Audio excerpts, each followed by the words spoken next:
أعوذ بالله من الشيطان الرجيم وقل رب أعوذ بك من همزات الشياطين وأعوذ بك رب أن يحضرون صدق الله العظيم وصدق رسوله النبي الكريم ونحن على ذلك من الشاهدين والشاکرین والحمد للہ رب العالمین۔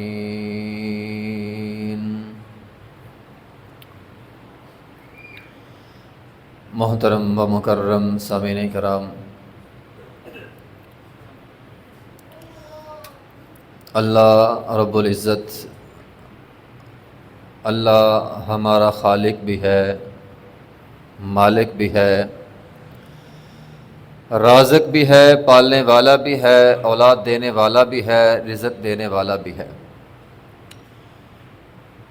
یہ بات ہمارا عقیدہ ہے اور اس کو عقیدہ توحید کہا جاتا ہے۔ ہماری زندگی میں عقیدہ توحید کی بہت زیادہ ضرورت ہے، بلکہ میں یوں کہوں گا کہ دنیا اور آخرت کی سب سے قیمتی چیز عقیدہ توحید ہے۔ جس کا عقیدہ درست ہے اس کی دنیا اور آخرت بہتر ہے، جس کا عقیدہ درست نہیں ہے وہ بڑے بڑے اعمال کر لے، کل قیامت کے دن کوئی فائدہ نہیں ہوگا۔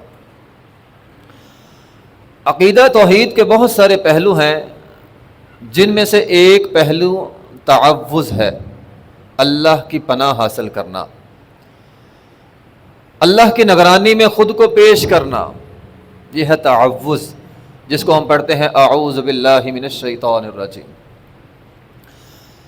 محترم بھائیو، یہ بات بڑی ہی اہم ہے، بڑی ہی ضروری ہے کہ ہم زندگی کے ہر موڑ پہ، ہر جگہ، ہر مقام پہ، ہر گھڑی، ہر منٹ، بلکہ ہر لمحہ، حتیٰ کہ حدیث کے اندر الفاظ آتے ہیں، رسول اللہ صلی اللہ علیہ وسلم نے فرمایا اللہم لا تقلنی الی نفسی طرفۃ عین، آنکھ جھپکنے کے برابر بھی، اے اللہ ہمیں آنکھ جھپکنے کے برابر بھی ہم کو ہمارے سپرد نہ کرنا، بلکہ اپنی حفاظت میں رکھنا۔ شیطان وسوسے ڈالتا ہے، بعض اوقات ایک لمحے میں شیطان انسان کی ساری نیکیاں ضائع کر سکتا ہے۔ بندہ ساری زندگی لگا کے بڑی بڑی عبادتیں کرتا ہے، ساری زندگی لگا کے بڑی بڑی محنت کرتا ہے، شیطان کوئی ایسا گناہ کرواتا ہے بندے سے، ساری نیکیاں ضائع ہو جاتی ہیں۔ بندے کی بڑی صحت ہے، اللہ تعالیٰ نے اسے بڑا اچھا وجود دیا ہوا ہے، مضبوط اعصاب کا مالک ہے، ایک لمحہ، ایک سیکنڈ لگتا ہے بندے کو ڈھیر ہونے میں، اگر اللہ حفاظت بندے کی چھوڑ دے۔ کروڑوں پتی بندہ لمحوں بعد روڈ پتی ہو جاتا ہے، سڑک پہ آ جاتا ہے۔ تو ہر لمحے نبی علیہ الصلوۃ والسلام نے فرمایا اے اللہ ایک لمحہ آنکھ جھپکنے کے برابر بھی، ایک سیکنڈ سے بھی کم مدت ہوتی ہے آنکھ جھپکنے کی، فرمایا اے اللہ مجھے آنکھ جھپکنے کے برابر بھی خود کے سپرد نہ کرنا، اے اللہ اپنی حفاظت میں رکھنا۔ ولا الی احد من خلقک، اور نہ ہی مجھے مخلوق میں سے کسی ایک کے سپرد کرنا، اے اللہ اپنی حفاظت میں رکھنا۔ یہ بات اتنی ضروری ہے۔ تو ہر وقت، ہر لمحے اپنے آپ کو اللہ کی نگرانی میں دے دے، اللہ کی حفاظت میں دے دے۔ اور ساتھ یہ عقیدہ بھی ہونا چاہیے محترم بھائیوں، ہم اپنے آپ کو جس کی حفاظت میں، جس کی نگرانی میں دے رہے ہیں، وہ ہماری نگرانی کرنے پر قادر ہے، وہ پناہ دینے پر قادر ہے، وہ ہمیں ہر مصیبت پریشانی سے بچانے پر قادر ہے۔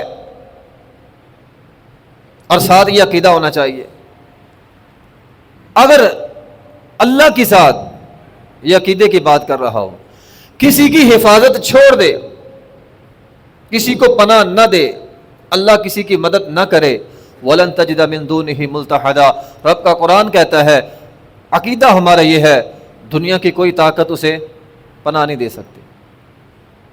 وَلَن تَجِدَ مِن دُونِهِ مُلْتَحَدًا، اگر تیرا دامن اللہ نے پکڑ لیا ہے، دنیا ساری مل کر بھی تجھے نقصان نہیں پہنچا سکتی، اور اگر اللہ نے تجھے دھتکار دیا ہے ساری دنیا مل کر بھی تیری مدد نہیں کر سکتی۔ وَلَن تَجِدَ مِن دُونِهِ مُلْتَحَدًا، اللہ ہمارا خالق ہے اور ہم اپنے آپ کو اللہ کے سپرد کرتے ہیں۔ اعوذ باللہ من الشیطان الرجیم۔ محترم بھائیوں، اس وقت جو ہمارے حالات ہیں، ملکی حالات ہیں، کہیں بارشوں کا سلسلہ ہے، کہیں سیلاب کا سلسلہ ہے، کہیں آفتیں ہیں، کہیں مصیبتیں ہیں، کہیں لاچاریاں ہیں، کہیں بے بسیاں ہیں، کہیں اندیشے ہیں، کہیں خوف ہے، کہیں معیشت کی تنگی ہے، کہیں مہنگائی کا طوفان ہے، کہیں بیماریاں ہیں۔ تو ایسے عالم میں جب اتنی ساری مصیبتیں ہمارے سروں پہ منڈلا رہی ہوں، سب سے مضبوط کڑا یہ ہے کہ ہم اپنے آپ کو اللہ کے سپرد کر دیں۔ اے اللہ تو ہمیں بچا سکتا ہے، اتنی پریشانیوں نے ہمیں گھیرا ہوا ہے، اے اللہ تو ہمیں بچا سکتا ہے، اے اللہ ہماری حفاظت تو کر سکتا ہے۔ اور یہ وہ سبق ہے اہم ترین جو دین اسلام ہر لمحے ہمیں دیتا ہے، ہر وقت ہمیں دیتا ہے۔ دن میں 5 نمازیں ہیں نا، ان 5 نمازوں میں سنتیں بھی ہیں، فرائض بھی ہیں، نوافل ہے۔ پھر ان 5 نمازوں میں آپ 2 سنتیں پڑھیں، 4 فرض پڑھیں، تشہد ہوتا ہے، التحیات۔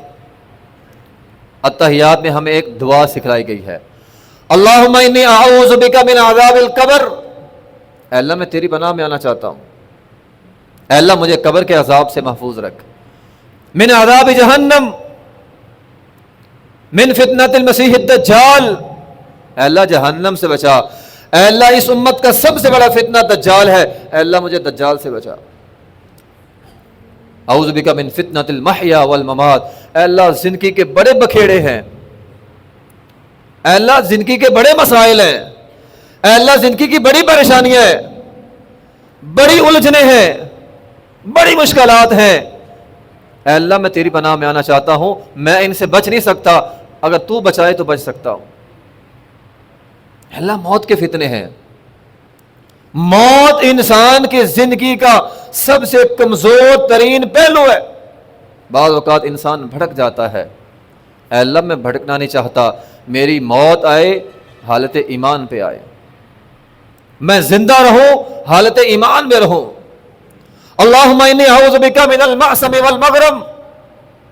بعض لوگ حالات ان کے ٹھیک ہوتے ہیں لیکن چٹیاں مان نہیں ہیں، ایک چٹی بھگت کے سائڈ پہ ہوتے ہیں، دوسری چٹی، تیسری چٹی، کوئی بیمار ہے، کوئی ایکسیڈنٹ ہو گیا، گھر میں نقصان ہو گیا، دکان میں نقصان ہو گیا، بجلی کا بل زیادہ آ گیا، فلاں مسئلہ بن گیا، فلاں مشین خراب ہو گئی، فلاں مسئلہ فلاں مسئلہ فلاں مسئلہ، ان کے مسائل ختم نہیں ہوتے۔ اے اللہ زندگی کی یہ جو چٹیاں ہیں، اے اللہ میں ان سے بچ نہیں سکتا، اگر تو بچائے تو بچ سکتا ہوں۔ والمغرم، قرض، اے اللہ کبھی زندگی میں ایسا مجبور اور لاچار نہ کرنا کسی کے سامنے ہاتھ پھیلا کے قرض مانگنا پڑ جائے، اور اے اللہ اگر قرض لیا ہے بحالت مجبوری، اے اللہ واپس کرنے کی طاقت دے۔ کتنی خوبصورت دعا ہے، ہم ہر تشہد میں پڑھتے ہیں، لیکن شاید مسئلہ یہ ہے وہ نماز کا ترجمہ نہیں آتا، اس لیے تو ہم کہتے ہیں نماز کا ترجمہ ہمیں آنا چاہیے، تاکہ جب یہ ہم دعائیں پڑھیں ہمیں احساس ہو کتنی اہم ترین دعا ہم ہر تشہد میں پڑھتے ہیں، اور ہر تشہد میں یہ دعا ہمیں سکھلائی دی۔ نبی پاک علیہ السلام کو حکم ہوا آپ یہ دعا پڑھیں، اور پھر قرآن کہاں پہ جا کے ختم ہوتا ہے؟ آخری 2 سورتیں، ہمارے پیغمبر علیہ السلام کو حکم ہوا قل، اے پیغمبر آپ کہیں قل اعوذ برب الفلق، اے اللہ میں فلک کے رب کی قسم اٹھا کے یہ بات کہتا ہوں، من شر ما خلق، اے اللہ کائنات میں جتنا بھی شر ہے، کوئی بھی شر کیجیے، اب سانپ ہی ہے، سانپ کا خالق کون ہے؟ اللہ۔ اے اللہ کائنات میں جتنا شر ہے، اے اللہ وہ بھی تو پیدا کرتا تو تیرا ہے نا، اب شیطان بہت بڑا شر ہے لیکن شیطان کو بھی تو اللہ نے پیدا کیا۔ اے اللہ کائنات میں جتنی بھی شر ہے، نقصان دہ چیزیں ہیں، اے اللہ تیری پیدا کرتے ہیں، اے اللہ تو ان کا خالق ہے، اے اللہ مجھے ان تمام سے بچا۔ من شر ما خلق ومن شر غاسق اذا وقب۔ اللہ بہت سارے مسائل انسان کو رات کی تاریکی میں ہوتے ہیں، باہر آپ سفر میں نکلے ہیں، چور ہے، ڈاکو ہے، کوئی سانپ بچھو ہے، بہت سے موذی جانور رات کو نکلتے ہیں، بہت سے موذی لوگ رات کو نکلتے ہیں، نقصان پہنچاتے ہیں۔ اے اللہ اندھیری رات ہو جائے، نقصان کے خدشات بڑھ جاتے ہیں، اے اللہ ہم تیری حفاظت میں آنا چاہتے ہیں۔ ومن شر النفاثات فی العقد، یہ جادو ٹونے کرنے والے لوگ، اللہ ان سے محفوظ فرمائے۔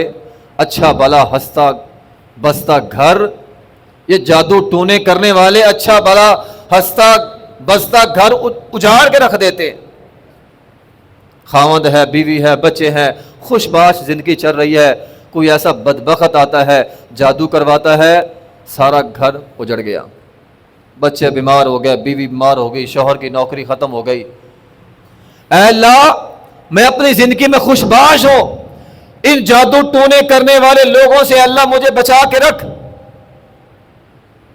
کتنی اچھی دعا ہے، کتنی اچھی دعا ہے۔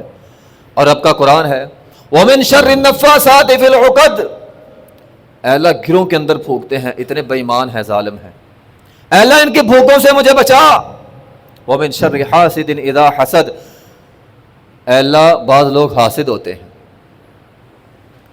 خود کچھ کرنا نہیں ہے اور کسی کا دیکھ کر شکر ادا نہیں کرنا، نہ میں نے کرنا ہے نہ کسی کو نعمت ملے، میں نے محنت کرنی نہیں اور جو محنت کرتا ہے اسے کچھ ملے نہ، یہ حسد ہوتا ہے۔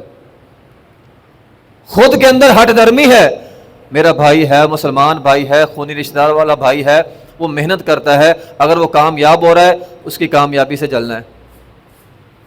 تو اے اللہ ایسے حاسدین سے مجھے محفوظ رکھ۔ اے اللہ میں محنت کرتا ہوں، ویلا بیٹھا حسد کر رہا ہے۔ قرآن کا اختتام ان صورتوں پہ ہو رہا ہے، اور غور کریں کتنی اہم باتیں ہیں۔ قل اعوذ برب الناس مالک الناس الہ الناس من شر الوسواس الخناس۔ اے اللہ وسوسے، ایسے ہی وسوسے، اور آگے کیا من جنت والناس، بعض تو شیطان وسوسہ ڈالتا ہے، بعض انسان وسوسے ڈالتے، ایسے چلتے چلتے کسی کو ہوا لگا دی، کوئی نہ کوئی بات کہہ دی، اچھی بھلی دوستیاں یاریاں کسی کی ایک جملے سے ختم ہو جاتی ہیں۔ اے اللہ یہ جو وسوسے ڈالنے والے لوگ ہیں نا، وسوسے ڈالنے والے شیاطین جن ہیں، اے اللہ مجھے ان سے بچا، اے اللہ مجھے ان سے محفوظ رکھ۔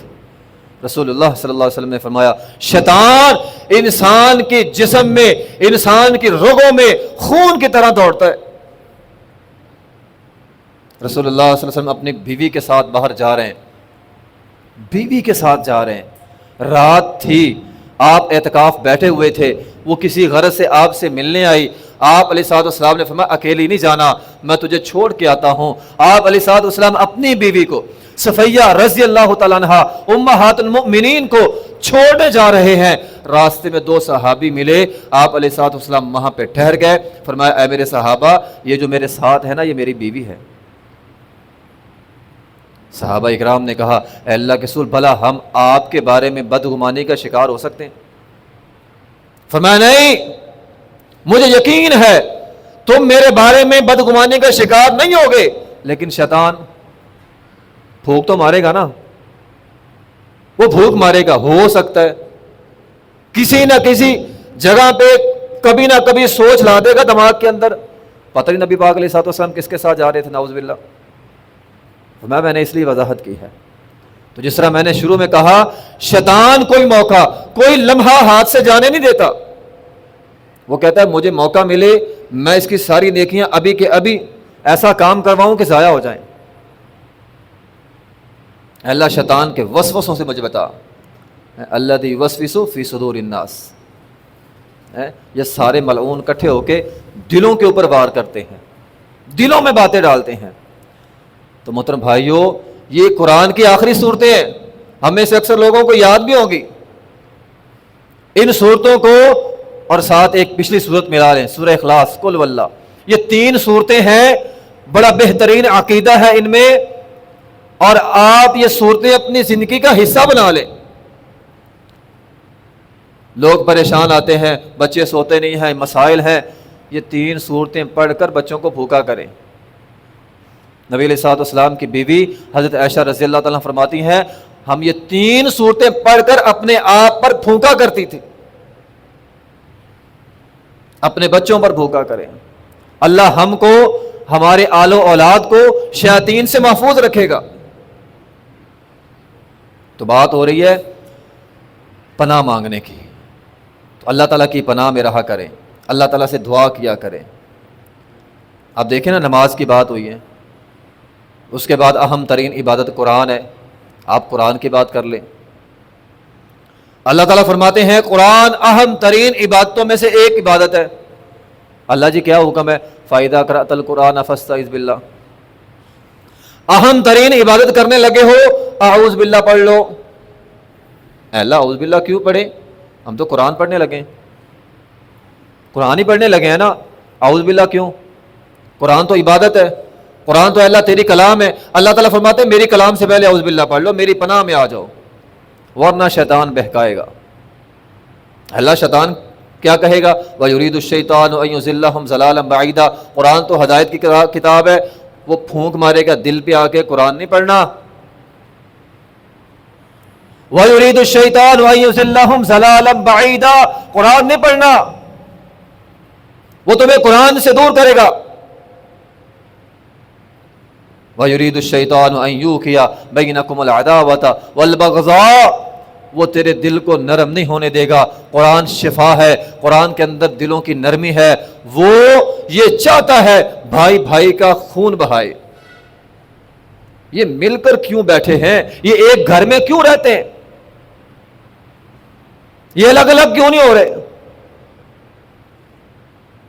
رسول اللہ صلی اللہ علیہ وسلم نے فرمایا شیطان اپنا تخت پانی پہ لگاتا ہے اور ہر روز اپنے کرندوں سے پوچھتا ہے ہاں بھی کیا کیا کیا ہے، اور شیطان اس شیطان کو شاباشی دیتا ہے جو جھگڑا کروا کے آتا ہے، جو کہتا ہے نا آج میں نے جھگڑا کروایا، خاوند اور بیوی کا جھگڑا، بھائی بھائی کا جھگڑا، وہ کہتا ہے شاباش بہت اچھا کام کیا۔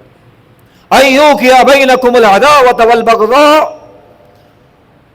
قرآن نے تمہارے دلوں کو نرم کرنا ہے، قرآن سے دور، شیطان قرآن سے دور کرے گا، دلوں کے اندر نفرت ڈالے گا، بغض ڈالے گا۔ وَيَصُدَّكُمْ عَنْ ذِكْرِ اللَّهِ، تمہیں قرآن نہیں پڑھنے دے گا۔ وَيَصُدَّكُمْ عَنْ ذِكْرِ اللَّهِ، وہ روکے گا تم کو۔ یار میں نے قرآن پڑھ، آپ دیکھیں قرآن پڑھنا شروع کریں دل ہی نہیں کرے گا، آپ روٹین بنا کے دیکھیں دل ہی نہیں کرے گا، کوئی نہ کوئی ضروری کام یاد آ جائے گا، کوئی نہ کوئی اہم بات یاد آ جائے گی، اچھا میں نے فلاں کرنا ہے، وہ قرآن رہ جائے گا۔ وَيَصُدَّكُمْ عَنْ ذِكْرِ اللَّهِ، وہ پھونک مار گیا، وہ سینوں کے اندر پھونک مار کے چلا گیا ہے، وہ تمہیں قرآن نہیں پڑھنے دے گا۔ پھر بعد میں پریشانیوں کا ہم رونا روتے ہیں۔ اللہ تعالیٰ قرآن میں کیا فرماتے ہیں؟ وَمَنْ أَعْرَضَ عَنْ ذِكْرِي فَإِنَّ لَهُ مَعِيشَةً ضَنْكًا، قرآن سے منہ موڑا تمہاری معیشت تنگ ہو جائے گی، زندگی تنگ ہو جائے گی۔ اللہ حلال معیشت تنگ ہونے کا ایک مطلب یہ بھی ہے اللہ حلال روزی لے لیتا ہے۔ بندے کے پاس بہت دنیا ہوگی لیکن شاید حلال کی نہیں ہوگی، اللہ حلال کی توفیق لے لیتے ہیں۔ تو وَيَصُدَّكُمْ عَنْ ذِكْرِ اللَّهِ، اس لیے فرمایا اعوذ باللہ پہلے پڑھ لو، یہ تمہیں قرآن نہیں پڑھنے دے گا، پہلے اعوذ باللہ پڑھ لو۔ رسول اللہ صلی اللہ علیہ وسلم نے فرمایا بندہ صبح اٹھتا ہے، اذان کی آواز آئی، میں نے کہتا یار میں آج اٹھ جاؤں، اب ذکر سے دور کرنا ہے نا شیطان نے، وہ کیا کرتا ہے؟ فرمایا علیک لیل طویل فرقد، وہ کان کے پاس آ کر کہتا ہے رات بڑی لمبی ہے سو جا، اب اذان ہوئی ہے، ابھی آدھا گھنٹہ پڑا ہے جماعت ہونے میں، سو جا سو جا سو جا، اب ذکر سے دور کر رہا ہے، بندہ سو گیا۔ اب حدیث کے الفاظ ہیں جب نماز کا ٹائم چلا گیا وہ شیطان اٹھتا ہے، اسی کے کان میں پیشاب کرتا ہے۔ اور غور کرنا چاہیے، 7 بجے اٹھنے والے لوگوں کو غور کرنا چاہیے، 7 بجے کا الارم لگا کے اٹھنے والوں کو غور کرنا چاہیے، میرے کان کے اندر شیطان کا بول ہے، اور شیطان نے مجھے نماز سے، ذکر سے دور رکھا ہے۔ غور کرنا چاہیے ہمیں۔ سارا دن کان کے اندر شیطان کا بول لیے پھرتے ہیں۔ اب یہ میں تو نہیں کہہ رہا، آپ کہیں گے بڑی بات سخت ہے، سخت نہیں ہے، نبی پاک علیہ الصلوۃ والسلام کی حدیث ہے۔ اگر آپ فجر کی نماز نہیں پڑھ رہے تو غور کریں، کان میں شیطان کا بول ہے تو شیطان روکتا ہے، فرمایا اعوذ باللہ پڑھا کرو، پھر شیطان نہیں کان میں آ کر پھونکے نہیں مارے گا، دلوں میں وسوسے نہیں ڈالے گا۔ فَإِذَا قَرَأْتَ الْقُرْآنَ فَاسْتَعِذْ بِاللَّهِ مِنَ الشَّيْطَانِ، بلکہ ایک حدیث میں تو یہ الفاظ بھی ہیں، جب تم قرآن کی تلاوت شروع کرنے لگو تو یہ والا تعوذ پڑھا کرو، اعوذ باللہ السمیع العلیم من الشیطان الرجیم۔ یہ تو عموماً ہمیں آتا ہے۔ آگے الفاظ کیا ہے؟ من حمزہ، حمز کہتے ہیں غلبے کو۔ اے اللہ شیطان مجھ پر غلبہ پا لے، شیطان مجھے بچھاڑ دے، شیطان مجھ پر غالب آ جائے، شیطان مجھے کمزور کر دے، شیطان میرے دین کو، میرے دل کو، میری روح کو کمزور کر دے، روحانی طور پر میں کمزور ہو جاؤں۔ اے اللہ میں تیری پناہ میں آنا چاہتا ہوں۔ کتنا اچھا جملہ ہے یہ جو کہتا ہے نا دل ہی نہیں کرتا، وہ شیطان ہے، شیطان کا غلبہ آ گیا۔ اے اللہ شیطان مجھ پر غالب ہو جائے، میری روح پہ غالب ہو جائے، میرے دل کو سکون نہیں ہے، چین کو سکون، دل کو سکون نہیں ہے، چین نہیں ہے، اے اللہ شیطان کا غلبہ ہو گیا ہے، اے اللہ میں تیری پناہ میں آنا چاہتا ہوں۔ وَنَفْخِهِ، نفخ، تکبر، کبر۔ اور محترم بھائیوں، کبر کے اندر انکار ہوتا ہے، انکار۔ کبر ایک گناہ نہیں ہے، کبر دو گناہ ہیں۔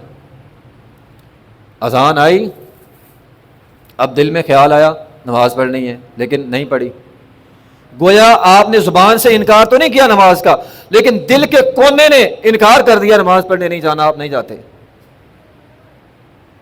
کیا یہ انکار نہیں ہے؟ اور شیطان نے یہی کبر کیا تھا نا، سجدہ نہیں کرنا، اس نے زبان سے بولا نہیں کرنا، ہمارے دل سے آواز آتی ہے نہیں پڑھنی نماز۔ اذانیں تو کانوں میں آ رہی ہیں، اذانیں تو آ رہی ہیں۔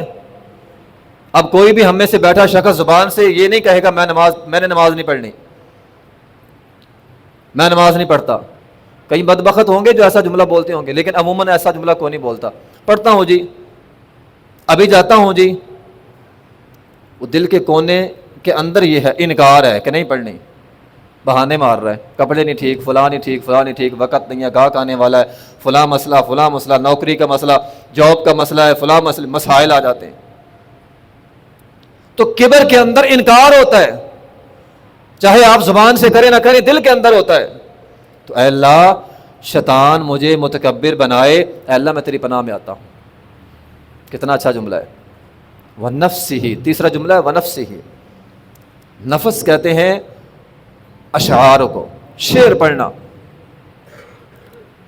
ہمارے ہاں بڑے بڑے لوگ خاص طور پہ عشق مشوقی کے شاعر پڑھتے رہتے ہیں۔ محترم بھائیوں، یہ شیطان کا بڑا گنونا جال ہے جس کے اندر شیطان نے ہمیں پھنسایا ہوا ہے۔ سب سے بڑا اگر کسی کو شوق ہے نا شعر پڑھنے کا تو قرآن ہے۔ جس زمانے میں قرآن نازل ہوا تھا عرب معاشرہ شعراء سے بھرا ہوا تھا، لیکن قرآن کے سامنے لاجواب ہو گئے سارے۔ ٹھیک ہے، نبی علیہ الصلوۃ والسلام کی شان میں اشعار پڑھ سکتے ہیں، جنگ کے میدان کے لیے اشعار پڑھ سکتے ہیں، لیکن ہر وقت جاہلانہ شعر۔ امام شافعی رحمۃ اللہ علیہ فرمایا کرتے تھے کہ اگر شاعر ہونا عیب نہ ہوتا تو میں لبید سے بڑا شاعر ہوتا۔ لبید عرب کے 7 بڑے شعراء میں سے ایک تھا، لیکن جب وہ مسلمان ہوا اس نے بڑا ایک طریق ساز جملہ بولا تھا۔ اب یہ کوئی عامی بندہ نہیں ہے، یہ عرب کے 7 بڑے شاعروں میں سے ایک ہے۔ بعض لوگ کہیں گے لو جی شعر پڑھنا کون سی بری بات ہے۔ اب دیکھیں عرب کے 7 بڑے شعراء میں سے ایک شاعر کیا جملہ بولتا ہے جب وہ مسلمان ہوا۔ وہ کہنے لگا جب سے قرآن آیا ہے شعر پڑھنے کی ضرورت ہی نہیں ہے. آپ نبی کی شان بیان کرنا چاہتے ہیں ٹھیک ہے شعر پڑھ سکتے ہیں, لیکن قرآن کو بالکل نہ پڑھیں. شعر آگے آ گیا, قرآن پیچھے ہو گیا. قرآن آگے ہونا چاہیے تھا, نبی کی شان میں اشعار پیچھے ہونے چاہیے تھے. قرآن بالکل پیچھے چل گیا, شعر آگے آ گئے, اور پھر جہلانہ شعر, عشقی مشوقی سارے. تو اے اللہ میں تیری پناہ میں آنا چاہتا ہوں. تو یہ والا تعوذ جو ہے وہ پڑھا کریں, یہ والا تعوذ جو ہے وہ پڑھا کریں. نبی علیہ الصلوۃ والسلام نے فرمایا بندہ رات کو سویا ہے, ڈر گیا, فوراً اٹھے اعوذ باللہ من الشیطان الرجیم, اللہ کی پناہ میں چلا جائے. فرمایا شیطان اسی وقت آتا ہے, حاضر ہوتا ہے, ہوئے اتنا ڈرونا خواب آیا تجھے, وسوسے ڈالتا ہے, بندے کو پریشان کرتا ہے. فرمایا پریشان نہیں ہونا, تعوذ پڑھو, تعوذ, فوراً اللہ کی پناہ حاصل کرو. رات کو ڈرونے خواب آئے, جب بھی اٹھے اعوذ باللہ من الشیطان الرجیم. فرمایا بائیں جانب 3 مرتبہ تھوک دیں, ٹھیک ہے, اور فرمایا کروٹ بدل کے لیٹ جائیں, ڈرونا خواب انسان کو کچھ نہیں کہے گا. وہاں پر بھی تعوذ ہے. تو بات وہی ہے محترم بھائیوں, ہمیں اللہ کی پناہ حاصل کرنی چاہیے. کوئی ہمیں اپنے آپ پہ مان نہیں ہے. قرآن میں اور حدیث میں کسی بھی جگہ یہ نہیں ہے کہ شیطان کا مقابلہ کرو. ہر جگہ یہی ہے شیطان سے اللہ کی پناہ میں آ جاؤ. اعوذ باللہ من الشیطان الرجیم واللہ یعصمک من الناس. اے اللہ اگر تو کسی کو نہیں نہ بچا سکتا تو کوئی نہیں بچا سکتا. بچانے والی ذات صرف اللہ کی ہے. اپنے آپ پہ, اپنے عبادات پہ, بندے کو عبادت کا بھی تکبر ہوتا ہے بعض اوقات. میں نمازیں پڑھتا ہوں, میں قرآن پڑھتا ہوں, مجھے قرآن یاد ہے, ترجمہ یاد ہے. شیطان اس پر بھی حملہ کرتا ہے, یہ بھی ایک تکبر ہے. ایک تو ہے عبادت کرنے نہیں دیتا, ایک ہے عبادت کرنے کے بعد متکبر بنا دیتا ہے. تو اے اللہ میں ہر وقت عبادت سے پہلے, عبادت کے بعد, ہر وقت صبح شام کے اذکار میں آخری 3 صورتیں شامل کریں. اور نبی علیہ الصلوۃ والسلام نے فرمایا کثرت سے فاستعذ باللہ, تعوذ مانگا کریں, اللہ تعالیٰ سے پناہ مانگا کریں. اے اللہ ہمیں اپنی حفاظت کے اندر رکھ. جتنے آج مشکل حالات ہیں, شروع کے اندر میں نے آیت پڑھی ہے, اللہ تعالیٰ فرماتے ہیں اے پیغمبر قل رب اعوذ بک من ہمزات الشیاطین, ان شیاطین سے پناہ مانگو, اللہ کی پناہ میں آ جاؤ. اللہ تمہیں شیطان سے, اور وہ شیطان جو انسانوں میں سے ہیں, جنوں میں سے بھی ہیں اور انسانوں میں سے بھی ہیں, اللہ تعالیٰ ہم کو سب کو ان سے محفوظ رکھے. وآخر دعوانا الحمدللہ رب العالمین.